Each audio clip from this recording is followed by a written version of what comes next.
For more on the Biden administration's tomfoolery in this realm, I want to turn to the Attorney General of the state of West Virginia, Patrick Morrisey, who joins us now. Mr. Attorney General, great to talk to you today, sir. Hey, it's good to be with you. Thanks for shining a spotlight on this really important issue. I'm glad it's getting some attention. It has a huge impact in the eastern part of West Virginia and all of your listening area. Yeah, what is going on right now with the EPA, these electric vehicles, and in particular places like West Virginia? You've teamed up with a bunch of attorneys general here. We have. So West Virginia just partnered up with Kentucky and many other states to challenge this really radical emissions policy that's come out from the Biden administration. And so what the Biden administration is trying to do is completely restructure the entire automobile industry. And they're trying to do so through power that doesn't exist. So they're issuing a regulation to dramatically force these new standards, emission standards on vehicles. And because they're trying to drive the marketplace to 67% of electric cars, and this is ridiculous. We're at about 8.4% right now. They want to get to 67% by 2032. But what that means for consumers is an electric vehicle might cost $61,000. It might be $10,000 more than another comparable vehicle. And all of these manufacturers are now really going to be forced to produce EVs and then to change the prices, make it harder for consumers to afford new cars. It's the most ridiculously absurd position you could imagine.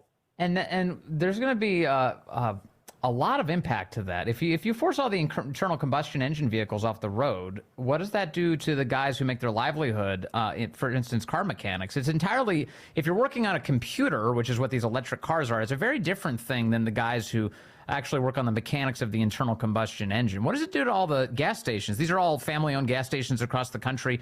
If you force, all of the internal combustion engine cars off the road, you shutter all of those places. And it's not like it's for a better product. The electric vehicles have very limited distances and long charge times, and that's not changing in the near future. So why is this wise for us? Well, it's not. And in fact, the Biden administration argument will be, well, wait a minute, you're going to save money because you won't have to go to the gas station all the time. But you're really not, because not only are you going to waste a ton of time because you're going to have to recharge the cars, but it could take you 7-10 years potentially to make up for the difference that you otherwise would have had to pay, because you're going to have to pay through the nose to buy the electric vehicle in the first place. But Vince, it gets even worse. They're doing all this at the exact time they're going after the key energy sources that actually make our power grids work: coal, natural gas, these fossil fuels. So if at the same time you're trying to drive electric utility vehicles, then all of a sudden you're going to eliminate the very power sources that are going to be feeding the electricity to them. I mean, what world does that make sense? None. But None. This is the Biden energy policy. I mean, it leaves you with the impression that they're doing it on purpose. The goal is to keep you locked in your home, preferably in high-capacity housing, and to rely entirely on the government for mass transit. Because they have just been doggedly pursuing that agenda for years, and this seems to be kind of the perfect confluence of ways to do that. Well, that's right, and that's part of the reason why I've called for this. I've said that this is an attack on rural America. This is an attack on the pickup truck and the internal combustion engine.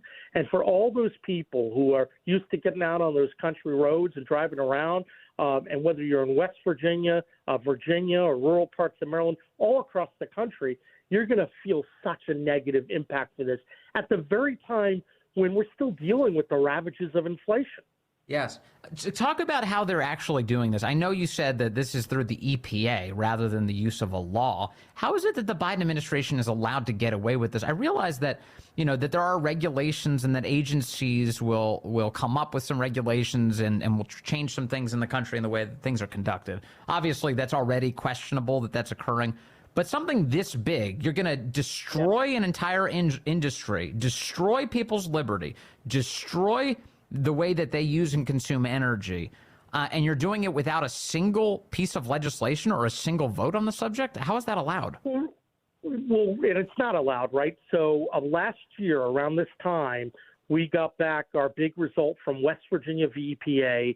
That was the huge decision when the EPA tried to install targets and to go after carbon emissions. And the Supreme Court agreed that they lacked the authority to do that because Congress never acted on the topic. So here we are now moving to another transformational type of regulation, not very different from what they tried to do in the past. And the reality is that they're not allowed to do it.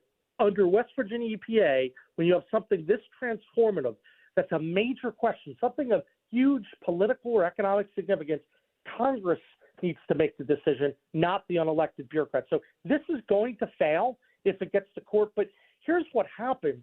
These guys try to run out these standards and force the market to move, even though they know that they lack the legal authority to make it hold up. That's why we have to be so forceful and aggressive and seek injunctions early, because we have to call the lie out as it is and block them before the market moves. Because the market is going to atrophy for the internal combustion engine very rapidly. It's going to, so all this, if it takes years of litigation, those are years when an entire industry is being destroyed and we may never get it back. What are the chances that you can get the Supreme Court to intervene here with any speed? Well, look, right now, this is the proposed rule. So we're following the normal pathway. We submitted the comment letter. It's a Kentucky, West Virginia-led letter, 25 states. And so we submitted this in, and it's the first part of the process. Then the Biden administration will decide how they're going to finalize the rule. Now, let's be clear. The Biden administration is not going to follow what we're suggesting in the rule. They're going to go ahead and finalize it.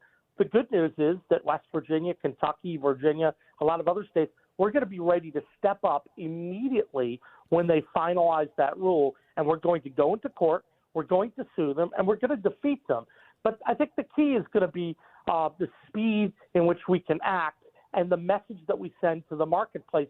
When government is trying to drive all these changes in the marketplace, usually bad things happen. The market should work more naturally, and these guys are trying to force everyone to pay a heck of a lot more than what they're expected to. Talk about a real depression for your standard of living. This is horrific. Also, the Biden administration EPA, as you note, was brushed back by the Supreme Court already. I mean, isn't this in a way just an insult to the judges, the justices on the court, that the EPA would continue to make all sorts of major questions, major decisions without Congress actually being involved? It's almost like they're just giving the court the middle finger. Look, I mean, Biden's been pretty clear. He's flouting the Supreme Court. And so that's why what we can do in the Attorney General's office is we can go and be very aggressive and say, hey, we're going to make sure that these are upheld. Now, we do have some good precedents here because we won West Virginia v. EPA, and we've won a lot of cases. And so we just have to make sure that we're not going to let the Biden administration, all these unlawful policies, gain a toehold. We're just not going to let it happen. Can you talk a little bit about what this would do to our dependency on China? It seems to me, based on these electric vehicles and where they're manufactured and our reliance, especially for rare earth minerals and this battery development on China, it's only going to grow if the Biden administration continues to force us down this road. What actually happens here? Well, that's right, because a lot of the raw materials when you're creating the batteries are derived from China. So once again, at the very time when we're worried about China from a national security perspective and a trading perspective, here we go again, right? It seems like China's going to get the benefit of the doubt on this. And so obviously we're now going to be shifting more manufacturing overseas as a result. So look, I think the whole Biden economic policy seems to be to put America last and China first. And that's what you're seeing in this exact context. Look, in West Virginia, we think we have access to some rare earth minerals and other types of things that could be very useful. Other parts of the country do as well. It's going to take some time to develop it. But when you force such market-driving changes within such a short period of time, you don't really give Americans the opportunity to take advantage of these new opportunities. Look, I have nothing to object against electric vehicles. I mean, to be honest, if someone likes an electric vehicle, hey, that's great. What you don't want is the heavy hand of government going after rural Americans and the pickup truck and internal combustion engine. Yes. That's where you say, hey, that crosses the line. Finally, if they're going to justify a regulation like this, and as you pointed out, they can't, they shouldn't be allowed to do this anyway. They really don't have the power. But if they were going to justify it, don't they have to offer some sort of concrete evidence of the benefit we would derive from it? Like, right? Isn't that important? Like, are they going to tell us how many degrees in warming that we're going to get rid of? Global warming that we're going to get rid of if we force everybody into electric vehicles? Do they ever say anything like that? Well, they always try to make their case, but the math is fuzzy to say the least. But I mean, what ends up happening is they come up with these convoluted arguments that they need to do this yet. Of course, none of this is going to have any meaningful impact on the temperature. And then also think about the arrogance of suggesting that man is going to control all of these things to alter what God and nature has been dealing with for a long period of time. You know, I think this is one of the lies coming from the left to justify the radical climate change agenda. And the reality is that we should always make sure we're taking care of our people and we're adjusting to the world around us. But to destroy industry and to condemn rural Americans, poor middle-class Americans struggling to make ends meet. Wow. I mean, for what goal? For what goal? It's the ideology of the left. Yep. So that's why we're stepping up, we're fighting back, and we're going to win. Meanwhile, like their policy is like there's like pollution all over the border. Have you seen these pictures of like what the border crisis, all the people just littering all over the place? They don't care about any of that. Instead, this is like a constant churn of anti-human policies coming out of this ideology. It's grotesque. I really hope you prevail over it. Thank you very much, Patrick Morrisey, the Attorney General of West Virginia. Good to talk to you today, sir.